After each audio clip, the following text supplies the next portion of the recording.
नमस्कार, आप देख रहे हैं आस्था न्यूज और मैं हूं आपके साथ मानवी ठाकुर। आइए नजर डालते हैं इस वक्त की बड़ी खबर की ओर।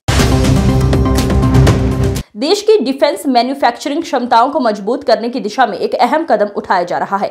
छत्रपति संभाजी नगर में डिफेंस इंडस्ट्री के क्लस्टर को विकसित करने के लिए नई पहल की जा रही है। ये पहल न सिर्फ राष्ट्रीय सुरक्षा को मजबूती देगी बल्कि स्थानीय स्तर पर उद्योग, निवेश और रोजगार के नए अवसर भी सृजित करेगी। प्रस्तावित क्लस्टर में रक्षा क्षेत्र से जुड़ी छोटी, मध्यम और बड़ी इकाइयों को एक ही प्लेटफॉर्म पर लाया जाएगा, जिससे रिसर्च, इनोवेशन और प्रोडक्शन के बीच बेहतर तालमेल बन सकेगा।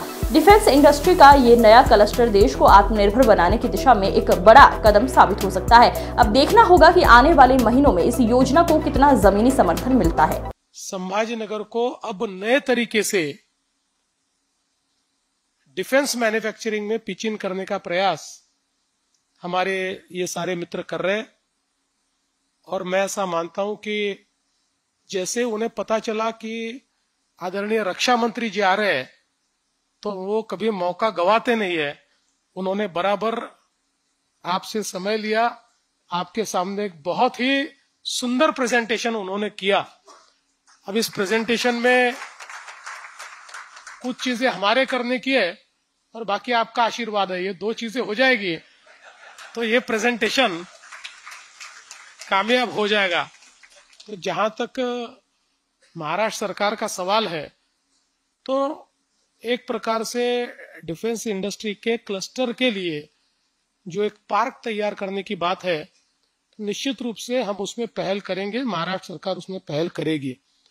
लेकिन उसके साथ साथ आप लोग ये जानते हो कि जैसा और आपने भी कहा कि एंकर ये बहुत महत्वपूर्ण है, क्योंकि हमारे पास जब जब एंकर आया तो हमने एंसिलरी का एक बहुत सुंदर क्लस्टर तैयार किया। जो आप लोगों ने ऑटो क्लस्टर तैयार किया वो तो मैं ऐसा मानता हूं कि एक मिसाल है। इस प्रकार का आपने ऑटो क्लस्टर तैयार किया है। तो उस दृष्टि से इस एंकर को ढूंढने के लिए, उसको लाने के लिए निश्चित रूप से हम सब लोग मिलकर आदरणीय रक्षा मंत्री जी की मदद लेंगे।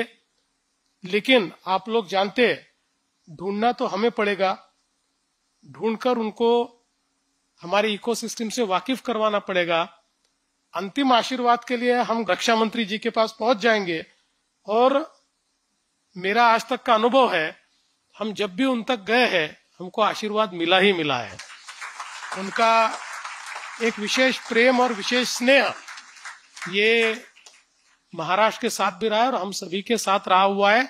इसलिए मुझे लगता है कि आपने बहुत सही तरीके से बात को पकड़ा है और संभाजीनगर वाले जब पकड़ते हैं तो छोड़ते नहीं है। तो मैं आज के इस मौके पर आपको बहुत बधाई देना चाहता हूँ। बहुत अच्छा प्रेजेंटेशन आपने तैयार किया है। खबरों का सिलसिला लगातार जारी है। अब बने रहिए आस्था न्यूज के साथ।